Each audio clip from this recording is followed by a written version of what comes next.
नमस्कार, स्वागत है आपका ईटी नाउ स्वदेश पर। मैं हूं आपके साथ सौमित्र बुतकर। आप देख रहे हैं मार्केट पर हमारी खास पेशकश, कल की तैयारी।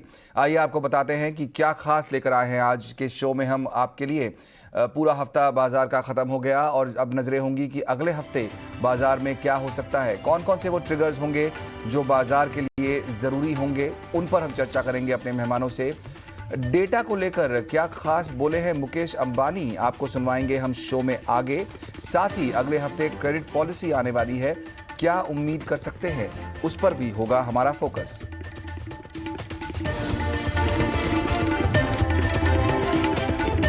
हफ्ते के आखिरी कारोबारी दिन बाजार फिर से बिकवाली के दबाव में रहा। निफ्टी 200 अंकों से ज्यादा गिरकर 17,200 के नीचे फिसल गया। सेंसेक्स में तो आज हमने 750 अंकों से ज्यादा की गिरावट देखी। लेकिन ब्रॉडर मार्केट में सबसे ज्यादा एक्शन कहां दिखा, बताने के लिए हमारी सहयोगी पूजा त्रिपाठी हमारे साथ हैं। हफ्ते के आखिरी दिन बाजार में ऊपरी स्तर पर दबाव देखने को मिला। निफ्टी 190 अंक गिरकर बंद हुआ। सेंसेक्स में 765 अंकों की गिरावट देखी गई और बैंक निफ्टी में भी अगर बात करें तो दिन भर के उतार चढ़ाव के बाद करीब 300 अंकों की गिरावट के साथ बैंक निफ्टी में भी क्लोजिंग देखने को मिली है। ऐसे मौके पर निफ्टी में चढ़ने वाले शेयरों में बात करें जहां पर मजबूती थी, वो थे यूपीएल, बीपीसीएल, आईओसी, ओएनजीसी। ये स्टॉक्स थे जहां पर कि अच्छा गेन देखने को मिला। और इसके अलावा निफ्टी लूजर्स में आज दबाव बनाया पावर ग्रिड ने, रिलायंस, कोटक बैंक और टेक महिंद्रा। ये कुछ ऐसे स्टॉक्स थे जहां पर कि आज कमजोरी के साथ कारोबार होता हुआ दिखाई दिया। इसके अलावा आज जी एंटरटेनमेंट और सोनी के बीच जो मर्जर है वो आखिरी दौर में है और इसके चलते हमने देखा कि जो मीडिया स्टॉक्स थे वहां पर भी अच्छी तेजी देखने को मिली। जी एंटरटेनमेंट और डिश टीवी में तेजी थी। सारेगामा में आज मजबूती देखने को मिली और पीवीआर के स्टॉक में भी आज अच्छी तेजी थी। इसके अलावा मिड कैप शेयरों में भी आज मजबूती थी। गुजरात फ्लोरो में शानदार 7% से ज्यादा की मजबूती देखी गई।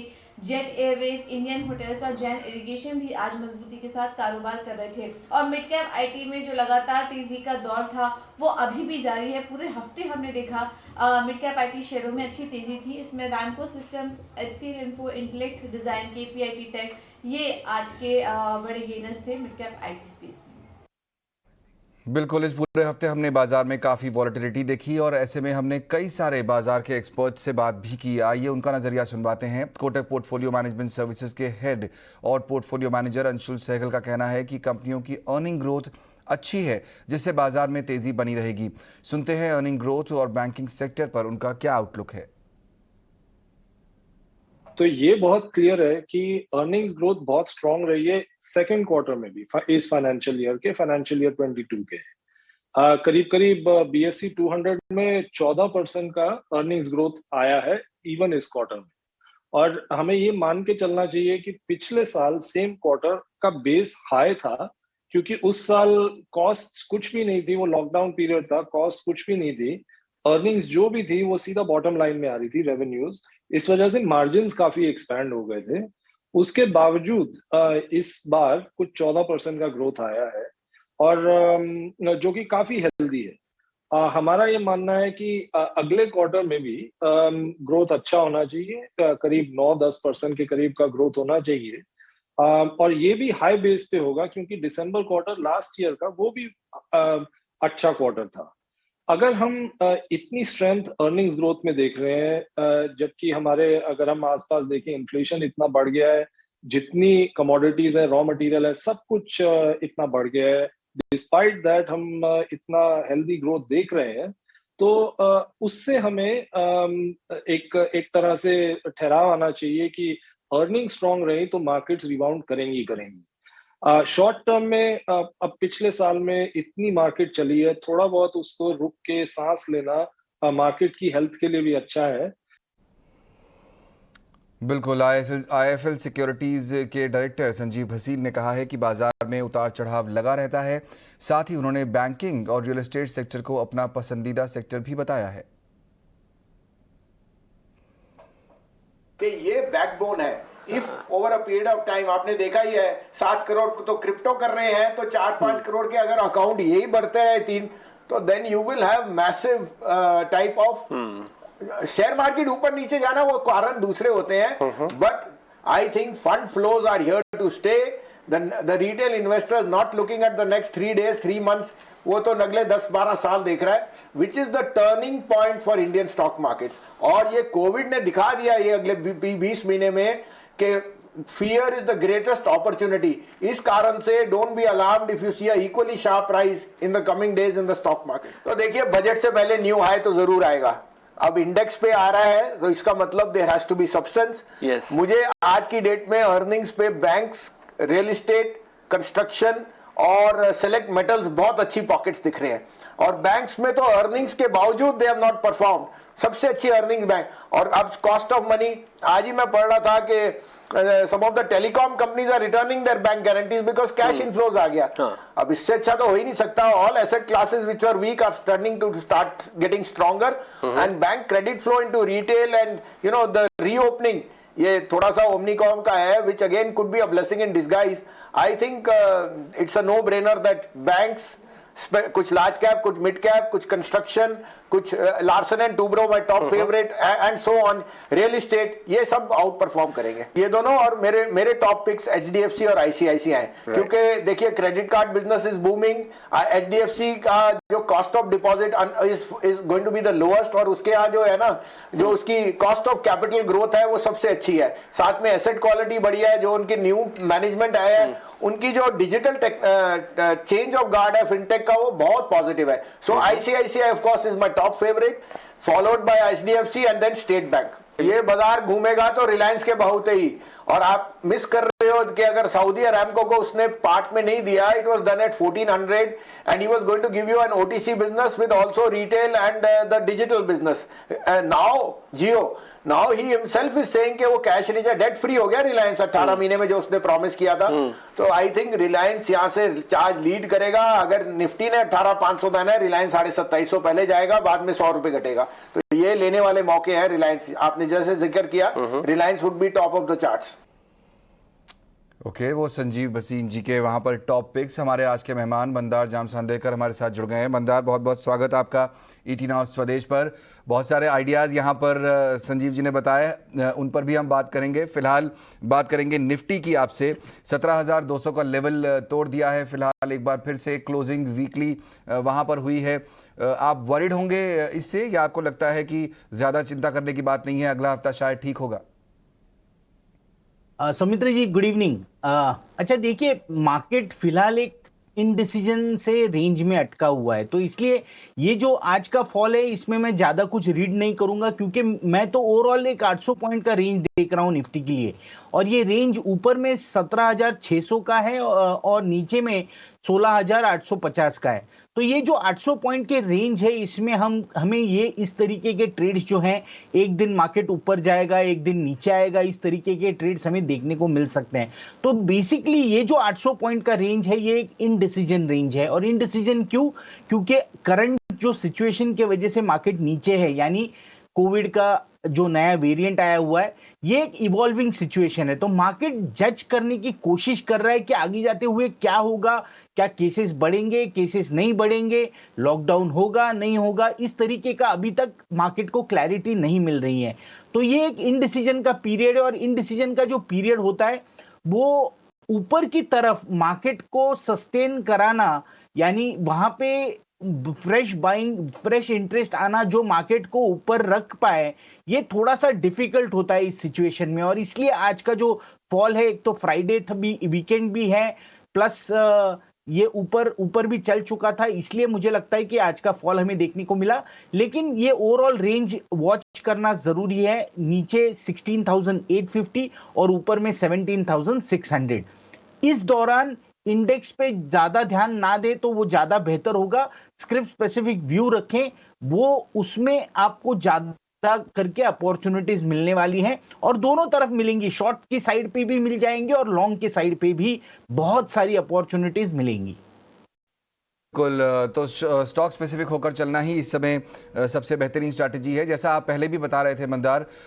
तो कुछ स्पेसेस की बात यहाँ पर, जैसा हमने भसीन जी को सुना, उनको बैंक्स, उनको रियल एस्टेट पसंद आते हैं। आपने भी एक बार मेंशन किया था पहले हमारे शो पे कि ये वो स्पेसेस हो सकती हैं जहाँ पर अपॉर्चुनिटीज़ बने। आपके फिलहाल टॉप पिक्स क्या होंगे, चाहे वो बैंक हो या फिर रियल एस्टेट? देखिए, मेरे नेक्स्ट वीक के लिए अगर पिक्स की बात करें सौमित्र, तो मेरे सेल और बाय इस तरीके का मिक्स दोनों पिक्स हैं। नेक्स्ट वीक के लिए कोटक बैंक जो है, ये मुझे शॉर्ट की तरफ एक अपॉर्चुनिटी लगती है। नीचे में एक 5 to 10% का इसमें हमें एक डाउनसाइड देखने को मिल सकता है, और इसके पीछे का रीजन भी बोलता हूं। इसमें एक सपोर्ट बना हुआ था 1930 1925 के आसपास। वो सपोर्ट आज ये स्टॉक ब्रेक करके नीचे क्लोज हुआ है, तो मुझे लगता है कि ये और थोड़ा सा गिरेगा नेक्स्ट वीक। हमें आरबीआई पॉलिसी भी है, तो तब तक वीकनेस इसमें बना रह सकता है। नीचे में इसमें मुझे लगता है कि 1820 एक बार जरूर टेस्ट करेगा, इसलिए इसमें एक शॉर्ट बनता है, सेल बनता है। स्टॉप लॉस इस शॉर्ट ट्रेड का होगा 1945 और नीचे में टारगेट होगा 1820 का। दूसरा जो स्टॉक मुझे अच्छा लगता है वो है हिंदुस्तान जिंक। हिंजिंक में मुझे लगता है कि शॉर्ट टर्म में एक अपसाइड हमें देखने को मिल सकता है। एक शॉर्ट बड़ी सी मूव नहीं, लेकिन एक 5 to 10% का अपसाइड हमें इसमें जरूर देखने को मिल सकता है। आज ये 340 का एक रेजिस्टेंस ब्रेक करके ऊपर चला है, वॉल्यूम्स भी बढ़िया ट्रेड कर रहा था आज, तो मुझे लगता है कि ये फॉलोअप हमें मंडे और ट्यूसडे में भी देखने को मिलेगा, इसलिए हिंजिंक में एक बाय बनता है। बिल्कुल। स्टॉप लॉस 339 का होगा और ऊपर टारगेट 370 का होगा। बिल्कुल मंदार, मैं आपसे और भी आपके पिक्स पूछूंगा शो में आगे। दो अभी आइडियाज आपने अच्छे बताए, कोटक और हिंदुस्तान जिंक, इन दोनों पर आप फोकस करके चल सकते हैं, तो आपको नेक्स्ट वीक के लिए अच्छी अपॉर्चुनिटी मिलेगी। इस बीच कुछ और खबरों का भी रुख कर लेते हैं एक बार, जिनका असर भारतीय बाजारों पर पड़ सकता है अगले हफ्ते तक और आने वाले लंबे समय तक। आज प्रधानमंत्री नरेंद्र मोदी ने फिनटेक कंपनियों को अपनी इनोवेशन के जरिए फिनटेक क्रांति लाने का मंत्र दिया है। इन्फिनिटी फोरम इवेंट में उन्होंने कहा कि फिनटेक की हर पहल का फायदा देश के हर एक नागरिक को मिलना चाहिए। The perfect springboard for fintech innovations. Fintech industry in India is innovating to enhance access to finance and the formal credit system to every person in the country. Now, it is time to convert these fintech initiatives into fintech revolution. A revolution that helps to achieve financial empowerment of every single citizen of the country.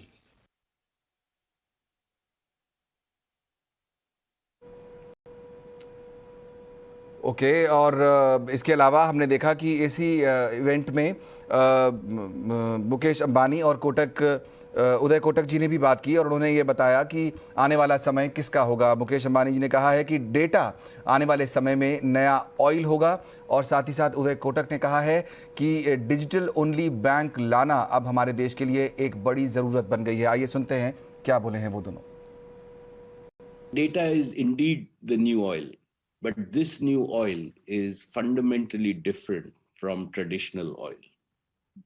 Traditional oil was extracted at select places. Thus, it created wealth only for a few countries. In contrast, the new oil, that is data, can be generated and consumed everywhere and by everybody. It has the potential to create value equitably across sectors, across geographies, and across economic classes. Every person can be a user, creator, and owner of data. Therefore, the new oil has been completely democratized and decentralized. And here, India has a unique advantage: demography. We are a nation of 1.35 billion people and will soon become the world's most populous nation, overtaking China, and also the world's youngest nation. Our second major strength is that India has built the digital pipeline, a world-class digital infrastructure that has reached all our cities, towns, and almost all our 600,000 villages. Again, thanks to Prime Minister Modi's Digital India vision. Indian banks have allowed the growth of UPI payments, and essentially they've been monopolized by two players, Google Pay and PhonePe, and they have got 85% market share while Indian banks saw it happen in front of them. Therefore, it's wake-up call for Indian banking. Wake up, or you will see large parts of the traditional financial markets move out. Okay तो यहाँ पर अब उदय कोटक बताते हुए कि किस तरह से डिजिटल ओनली बैंक पर फोकस करना ज़रूरी है। आने वाले समय में जो पूरी इंडस्ट्री है बैंकिंग की वो चेंज होती हुई दिखाई देगी। हमारे साथ अब अभिषेक जैन भी जुड़ गए हैं। अभिषेक, आपका भी बहुत बहुत स्वागत है ईटी नाउ स्वदेश पर। आपने देखा इंडस्ट्री के दिग्गज बात कर रहे हैं और बता रहे हैं कि यहाँ से आने वाला समय किस तरह का हो सकता है। उदय कोटक मानते हैं कि डिजिटल ओनली जो बैंक हैं वो मॉडल आने वाले समय में चलेगा। आपको लगता है कि इस तरह की कंपनीज हमारे देश में जो मार्केट है इतना बड़ा उसको कैप्चर करने के लिए तैयार हैं इस बड़े चैलेंज को? जी बिल्कुल, इंडिया में अब धीरे धीरे ये जो इसकी शुरुआत हुई थी 2016 में हुई थी, जब हमारे प्रधानमंत्री श्री नरेंद्र मोदी ने डिमोनेटाइजेशन स्टार्ट किया था। उस टाइम भी लगा था, लेकिन और उसके बाद धीरे धीरे आप देखेंगे जो अब डिजिटल ओनली जो प्लेटफॉर्म्स हैं, जितने भी बैंक्स वगैरह हैं, अभी पेटीएम का भी आया एक सूडो बैंक ही है, उसमें भी काफी इंटरेस्ट लोग आज की तारीख में ट्रांजैक्शंस कर रहे हैं right now. Digital is the future right now, और इसी को हमारे प्रधानमंत्री ने आज बताया है लोगों को। बिल्कुल, यहाँ पर एक इम्पॉर्टेंट बात और है और वो है क्रिप्टो करेंसी से लेकर। आज हमने बात की चीफ इकोनॉमिक एडवाइज़र केवी सुब्रमण्यम जी से और उन्होंने कहा है कि क्रिप्टो की तुलना गोल्ड से नहीं की जा सकती है। ईटी नाउ स्वदेश और ईटी नाउ के मैनेजिंग एडिटर निकुंज डालमिया के साथ एक्सक्लूसिव बातचीत में उन्होंने कहा कि कोरोना का असर इकोनॉमी पर हुआ है, लेकिन हम फिर भी $5 ट्रिलियन की इकोनॉमी जल्द ही बन सकते हैं। Crypto, whether it is India or whether it is in the world. And even though some central bankers globally have raised a red flag about cryptocurrency and the existence of cryptocurrency, are you worried about it? So Nikunj, I think there are few aspects that we have to take this into account. Do keep in mind that the Honorable Finance Minister has already made a statement on this in Parliament, and therefore whatever I'm saying is only on the conceptual front, which I've said earlier as well. And that is that the distinction needs to be made between crypto as an asset and crypto as a currency. Economics teaches us that when we think about currencies, there are very important considerations that have to come in.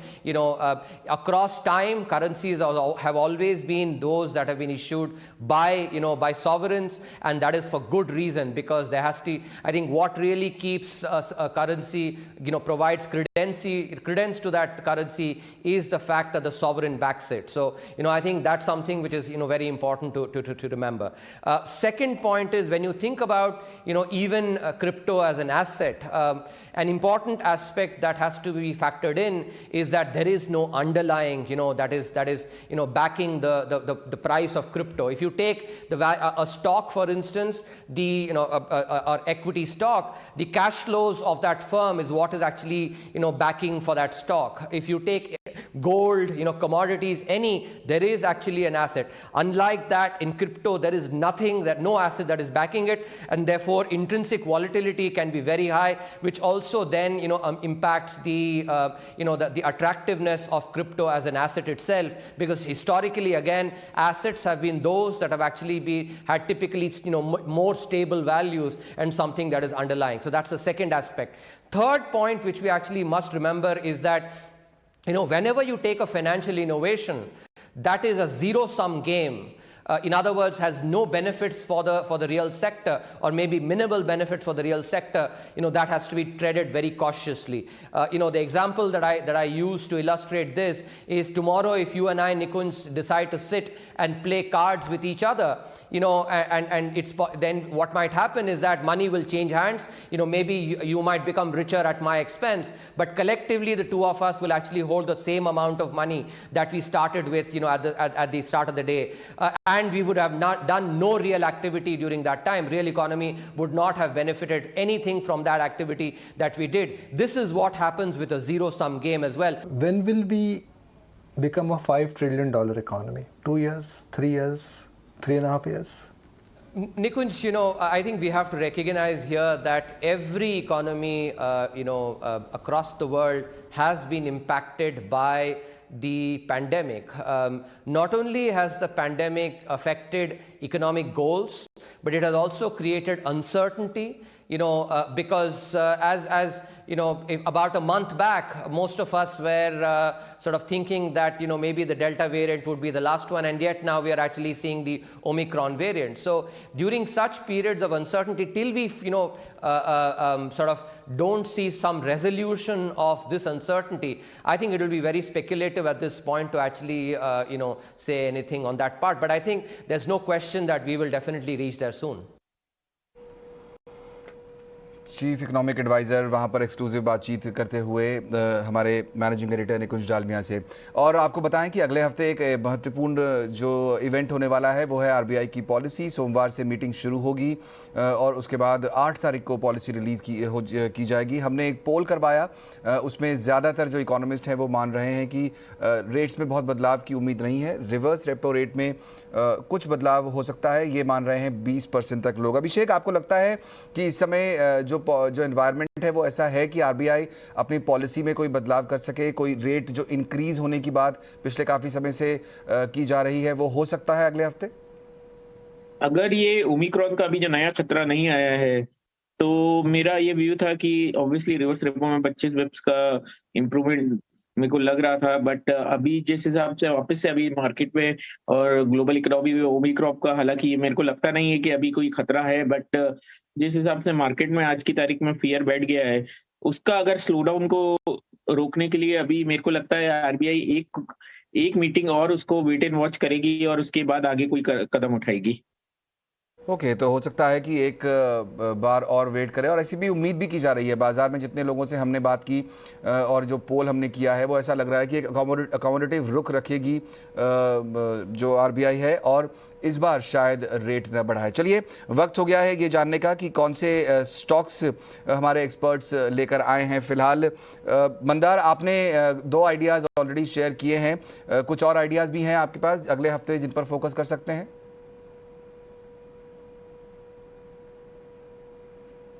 Mandar, आपका mic फिलहाल शायद of है, उसको please on कर लीजिए। सौमित्र जी, जो मेरे ideas हैं उसमें से सबसे बेस्ट वाला जो पिक है वो है आइनॉक्स विंड। ये 3rd आइडिया है। इस स्टॉक ने आज ही एक ब्रेकआउट जनरेट किया है, रेजिस्टेंस बना हुआ था 140 टू 143 के लेवल्स पे, और ये स्टॉक जो है ये शॉर्ट टर्म में भी और लॉन्ग टर्म चार्ट्स पे भी दोनों पे ये अच्छा लग रहा है। लॉन्ग टर्म पे ये ट्रेंड चेंज करके हुए अब ऊपर की तरफ चल रहा है, शॉर्ट टर्म में ये रेजिस्टेंस ब्रेक करके ऊपर चल रहा है, इसलिए शॉर्ट टर्म के व्यू से इसमें एक लॉन्ग वाला ट्रेड हम कर सकते हैं। स्टॉप लॉस होगा 130 का, ऊपर में 183 का इसमें मुझे टारगेट दिखता है।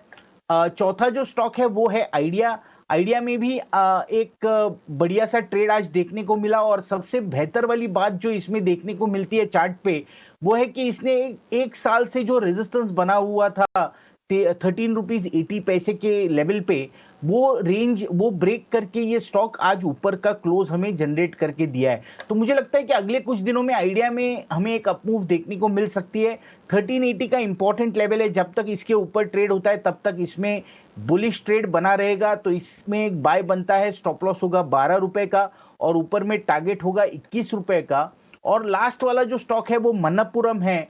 मनप्पुरम का अगर 6 महीने का चार्ट देखते हैं तो एक आइडेंटिकल सा ट्रेड देखने को मिलेगा, यानी अगस्त में इस स्टॉक ने 210-215 का हाई करने के बाद नीचे 160-155 तक ये नीचे गिरा और वहां से फिर से एक अपमूव हमें देखने को मिली, और फिर से एक बार नवंबर में उसी तरीके का एक ट्रेड नवंबर में 220-225 का लेवल करने के बाद फिर से अब 165 तक ये नीचे गिर के अब ये टर्न अराउंड होने की कोशिश कर रहा है। तो यहाँ पे एक लॉन्ग बनता है। मुझे लगता है कि ये करेक्शन, अपवर्ड करेक्शन जो है ये 185-190 की लेवल्स तक इसे ऊपर ले जा सकता है, इसलिए इसमें जो बाय बनेगा उसमें स्टॉप लॉस होगा 165 का और ऊपर में टारगेट होगा 185 का। ओके, तो कुछ बहुत बेहतरीन आइडियाज आपने आज पेश किए हैं। कोटक बैंक में यहाँ सेल का आइडिया है, Hindustan zinc, INOX wind, idea और मन्नपुरम ये स्टॉक्स हैं जिनमें खरीदारी अगले हफ्ते की जा सकती है, तो अपॉर्चुनिटी बेहतर होगी। बहुत बहुत शुक्रिया अभिषेक और मंदार आज शो में शामिल होने के लिए